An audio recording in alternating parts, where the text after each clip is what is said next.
Hello and welcome to this special interview where we take a deep dive into Kenya's global position in the world. Today we explore the nation's economic, health, political, and educational landscape, how Kenya compares with global powers like China, the USA, Russia, and the UK, and what can be done to make it more attractive to international investors. Joining me today is Sir Raphael and Sir David, two distinguished educators and media practitioners. Welcome to the program. Thank you. It's a pleasure to be here. Now, both of you are educators, and we know that as a nation, education is seen as the backbone of how a nation is proceeding. Kenya, for example, is known for its significant strides in literacy and access to education, but currently there have been gaps in our education systems compared to first world countries. What do you see as the key challenge in our education system?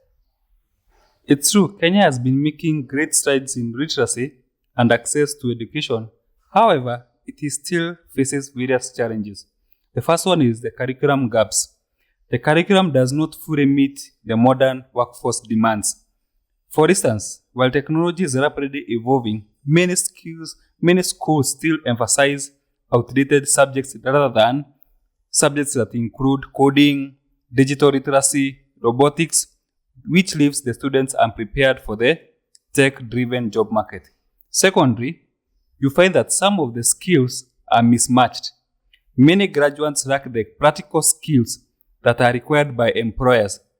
For instance, a business graduate may have theoretical knowledge but still lacks the exposure on hands-on entrepreneurship and industry internship, which makes it hard for them to get employment. The other one is funding, insufficient funding, which affects both the primary and higher education quality. The rural schools often lack basic resources like textbooks, lab equipment, and internet access, thus limiting the students' learning opportunities compared to their urban counterparts. Yes, Timothy, those are good insights. I also need to add a few.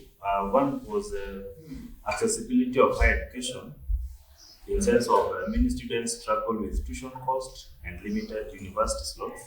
For instance, despite high scores, some students miss university placements due to the high financial constraints, forcing them to seek alternative, often substandard educational options. Like, for example, somebody graduates from high school, but instead of going to colleges and campuses, they venture into the Juakali sector and venture into the border sector, the matatu industry, and others that are blue, we refer to them as blue collar jobs. Yeah. The other one I intend to put an insight on is on research investment. Low investment in research and development hinders innovative, unlike institutions in developed nations that drive technological breakthrough. Kenyan University struggles to fund research, limiting local advancement in science, medicine, and engineering. Those are very good insights, but currently, from last year's, the number of students who graduated from high school in last year, there are about 700,000 who have not yet enrolled to universities, but there are still high enrollment rates in our universities, which really concerns about the quality of education. I mean, does the quality of education in Kenya compare to that of developed nations? Are there specific policies that we as Kenyans and as the Ministry of Education should adopt from first world countries to improve outcomes of learners graduating? Yes. When Kenya boasts high enrollment rates, key differences exist. For example, let's talk about the curriculum. In the first World Nation, the first World Nation emphasized critical thinking and innovation, whereas Kenyan system is more exam-oriented. For instance, Finland's education system prioritizes problem solving over rote memorization, unlike Kenya. I would like also to take the other one about teacher training. Many Kenyan teachers lack continuous professionalism, development opportunities. In contrast, countries like Singapore ensure teachers undergo regular skills, upgrades, and mentorship programs. On infrastructure, the schools in developed countries, they have superior facilities such as modern libraries, science labs, digital classrooms, whereas many of the Kenyan schools still operate in overcrowded and under-resourced conditions. The other point is possible reforms. Kenya could adopt policies that focuses on competence-based education where we find increased teacher training and improved learning facilities. However, the competence-based curriculum is still being used, but implementation is still in low terms in mostly the rural urban areas.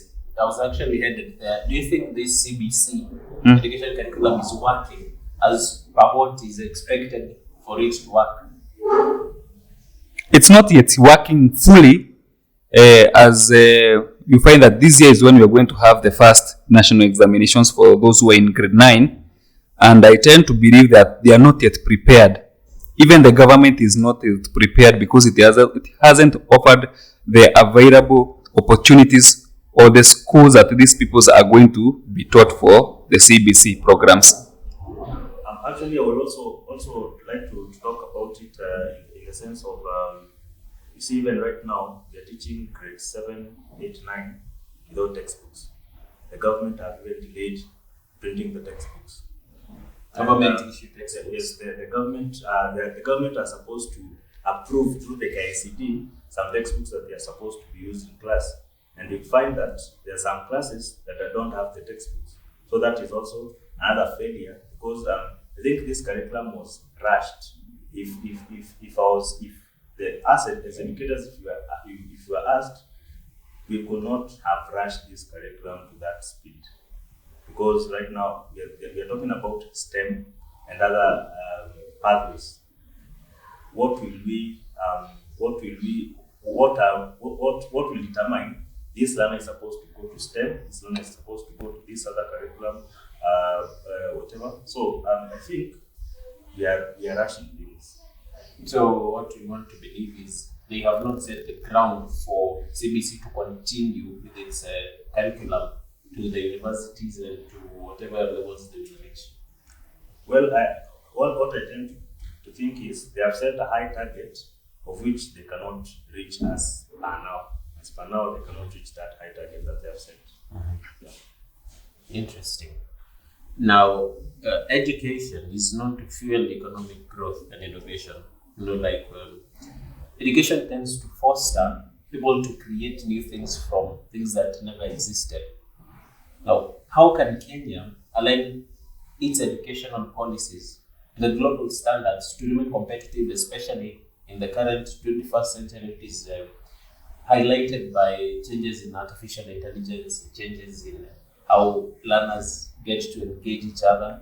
So what policies can Kenya do to compete with the first world countries? So Kenya has enhanced competitiveness through one, the STEM investment. The STEM stands for science, technology, engineering, and mathematics. So in this, they are promoting science, technology, engineering, and mathematics education. For example, in South Korea, heavy investment in STEM has led to technological advancement and economical growth. Then we can talk about vocational training. They have strengthened technical education, equipped students with job-ready skills.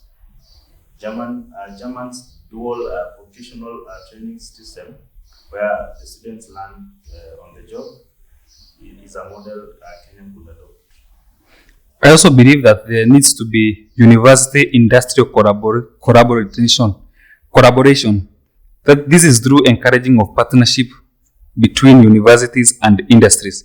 For instance, in the US, companies like Google and Microsoft collaborate with the university to find research and innovation, especially Google. Google is doing a lot where even they go seeking students who fit into those markets.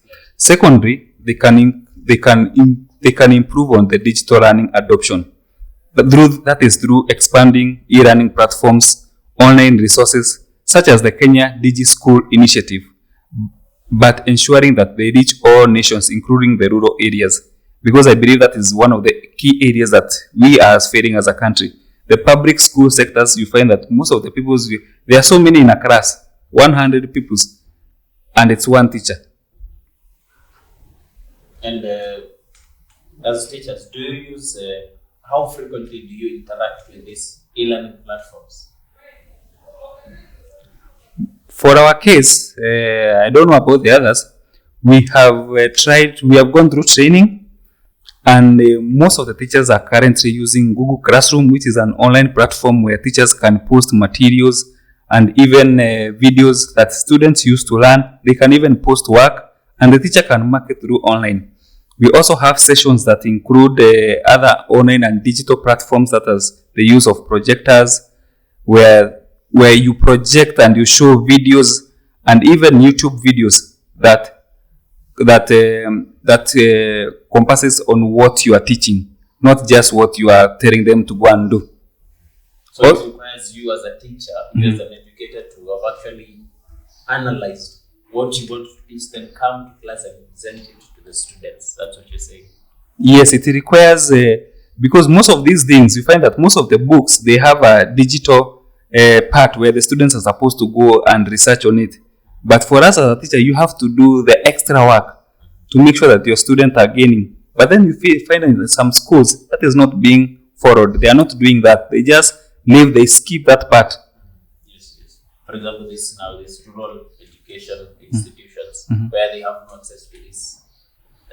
They have no computers. They have no internet connection. Where the teacher just uses the old curriculum's information. Yes. Okay. Now, we have spoken of technology right now, and technology currently is a big trend, both in the business, both in the national, both in political reforms. And countries like China, USA are investing heavily in AI-driven learning. We have interacted with ChatGPT.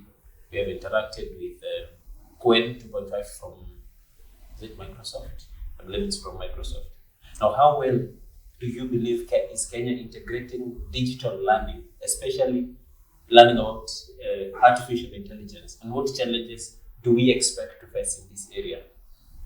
What steps do you think Kenya should take to use this accessible information, the digital education, especially now to the rural areas that we have just spoken about? Well, Kenya is making progress, but we have a few challenges. Well, one, EdTech initiative, digital platforms like the e-learning and ENESA education is improving accessibility, but needs better integration into mainstreaming education. The other one is about internet accessibility. Rural area still struggle with a reliable internet connection, making digital learning difficult. Unlike Estonia, where schools are equipped with high-speed internet, many Kenyan schools lack connectivity. Digital divided. Social economical disparity limits access to digital learning tools, while private schools have access to smart classrooms. Students in public schools often rely on outdated materials. And on digital divide, we've all seen the movies where we see students in classes that have, smart screens, touch smart screens, where the teacher, instead of the teacher carrying books to class, the teacher just carries the laptop or a flash drive with the content of which they're supposed to teach during the lesson, and they present it to the class. And on to another subtopic. Now, on Kenyan universities, we know that every year there are thousands and thousands of graduates, but the professionals in the fields, they are very minimal in number. Like recently we've seen Kenya trying to export labor. Instead of using that labor locally in the country, we're exporting the labor.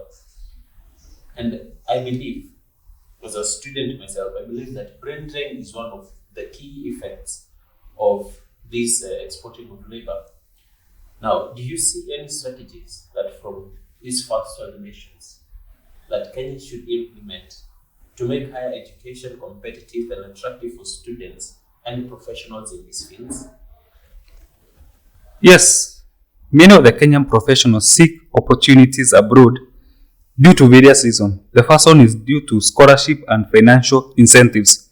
You see, once they go abroad, they are offered scholarship programs that could retain their talent. Countries such as Canada offer postgraduate work that permits them to retain international students, a strategy Kenya can adopt. University rankings.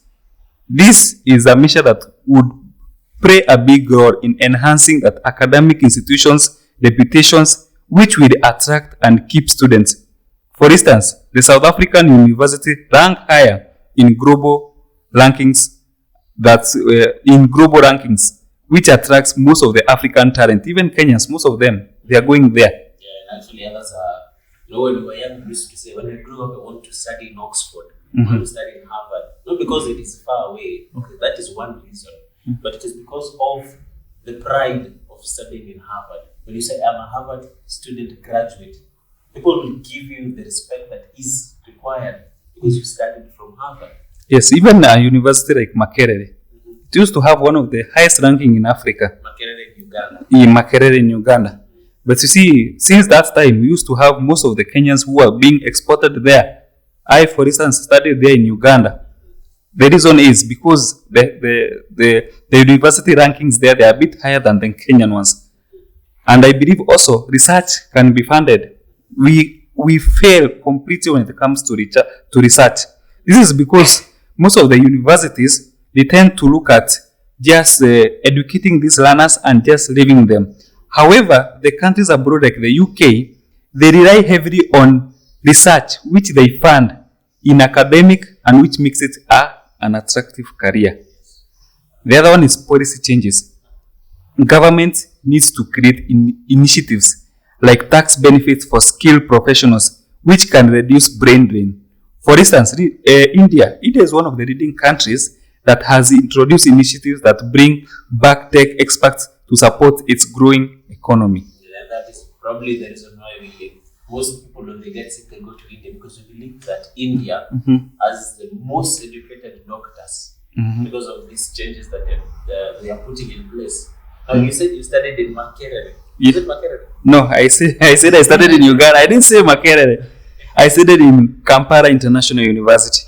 So how was your experience in Kampala? It was one of the greatest experiences of my life. The education there is superb. We didn't have any strikes in the 4 years I studied there, if I was studying in a Kenya university. Yes, and we can also adopt that as a Kenyan institution, because their strike is something of they put away many years ago. Now, looking ahead, Sir David, what are the key areas that we as Kenyans must focus on to strengthen our education sector to maintain our place on the global scale? I would like to say that Kenya should prioritize one, policy reforms in the sense of adopting globally competitive education policies such as Finland's personalized learning approach. Two, teacher training and compensation. Investing in educators similar to how Singapore ensures well-paid and well-trained teachers. Three, technology integration, expanding digital education nationwide, drawing inspiration from South Korea tech-driven education system. Four, increased research and innovative supports, encouraging homegrown solutions to local challenges, more like China, state-backed research initiatives. You actually have to admire China because they're doing the very most they can to increase research. They are funding. The government is funding students to do research on projects that they have interests on, I believe. And education is just one part of the puzzle. Not even funding their own citizens. They are also funding other countries, other students. If you want easy funding from China, just say you're doing an academic research. They will fund you. I can call them and they will fund me. Yes, they will fund you. But then all the results, you have to take them back to them. That's how, yes, and that's how they are gaining as a country. Interesting. And that is how you see China is thriving more than how Kenya is thriving. Because a thriving country has a very strong economy. Now, up next, I would like us to discuss about our economic position as Kenyans within the global landscape and how we compare to the first world nations. Now, Kenya is popular in East Africa being the economic hub, but when compared to global giants like China, US, there is a very huge difference between us. How do you assess Kenya's current economic position in the global space? I believe the Kenyan GDP is experiencing some growth. It is very strong, but still behind other major global economies. For instance, while Kenya GDP is growing, it still lags behind South Africa's economic diversification. Secondary, trade, growing exports, but reliance on agriculture limits diversification. Unlike in Malaysia, which transitioned from agriculture to high-tech exports, Kenya still relies heavily on cash crops. Yes. Also, foreign investments. Foreign investments are increasing, but they are being hidden by regulatory challenges. This is the case of Rwanda, where it's doing business reforms which could serve as our model. Another one is the major industries. Agriculture, tourism, ICT, and manufacturing are still key drivers, but they still lack the technical-driven expansion seen in emerging economies such as Vietnam. And lastly, economic challenges. The high debt levels we have in our countries, inflation, and employment still hinders our progress. And it is shocking that Vietnam is better than us in industrialization, considering that they are war every single time. They are war every single time. But they still manage to be above us in industrialization. Now, what key barriers do you think is preventing Kenya from being a more international investor? What is keeping investors away from Kenya? The greatest is corruption, a significant deterrent for investors. For example, Nigeria anti-corruption crackdown has improved investors' confidence. The second one is bureaucracy. Lengthy approval of processes hinders business operation. Singapore streamlined business registration system could be a useful benchmark. The other one is infrastructure challenges. Inadequate transport and energy infrastructure compared to countries like the UAE, which has world-class logistics system. The fourth one is taxation policies. High taxes discourages foreign business expansion. Ireland's low corporate tax rate has attracted global cooperation. And actually, taxation has to be the main key factor because taxes currently have been raised to standards that are not fathomable by investors. They see, instead of actually investing in Kenya, why don't I go to Tanzania, who have very friendly tax policies which favor each person's need? Let's continue. The other one is on political instability. Periodic uncertainty of affects the investors. The investors' confidence. Ghana's stable governance model has helped attract long-term investments. Now, if you are advising Kenya's leadership on economic reforms, what policies do you think you would recommend to the government of Kenya to make it more competitive globally?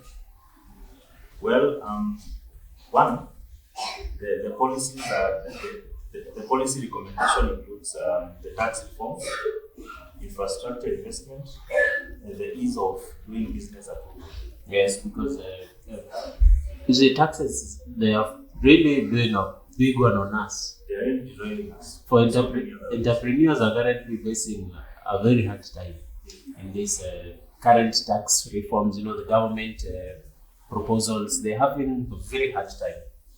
And finally, this is a question I'd like to ask both of you. Kenyan leaders and diplomats attend international forums like the UN General Assembly, the World Economic Forums, and the AU summits, African Union summits. Now, what messages do you think they should deliver to those summits, promote us as a global player, to bring us to the limelight? What do you think they should prevail and give to those summits? I think the first one that they should promote is economic potential, highlighting the Kenya's growing ICT sector, such as the Nairobi Silicon Savannah, which can attract tech investors. The Kansas City Initiatives. yes. Also, they can push forth for stability through emphasizing the Kenya's role as a stable democracy in East Africa and can boost international confidence, much like Botswana's reputation in Southern Africa. Also, investment incentives, which showcase tax initiatives and special economic zones, and encouraging foreign direct investment, which are similar to Dubai business-friendly policies. Well, they can also promote tourism industry, akin to South African Kruger National Park marketing strategy can boost visitors numbers and revenue. They can also do the regional leadership, whereby Kenyan peacemakers missions enroll in the East African community. The EAC position it is the regional leader, similar to Ethiopia's role in the African Union. Now, beyond words, what should the leadership take to ensure the country is taken seriously? One, the policy implementation. Following through on trade, governance and infrastructure promises will enhance credibility. South Korea strict adherence to economic reforms lead to rapid development. Also, I tend to believe strategic partnership. That is through strengthening the ties with economic powerhouses such as the US, AU, and China, which will play a big role in deepening the intra-African trade that will expand the Kenya's global economy. Thank you so much for those valuable insights. It is clear that Kenya has a lot of challenges, and we still have immense potential for growth and global competitiveness. The road ahead requires bold reforms, strategic investments, and strong leadership. I appreciate your time and expertise that you have shared with us. Thank you so much, Inside. It has been a pleasure discussing Kenyan future. Thank you too for hosting us. That's all for today's discussion on Kenya's position in the global space. I am Kerry Collins, signing off for CNN. Thank you for listening. Thank you.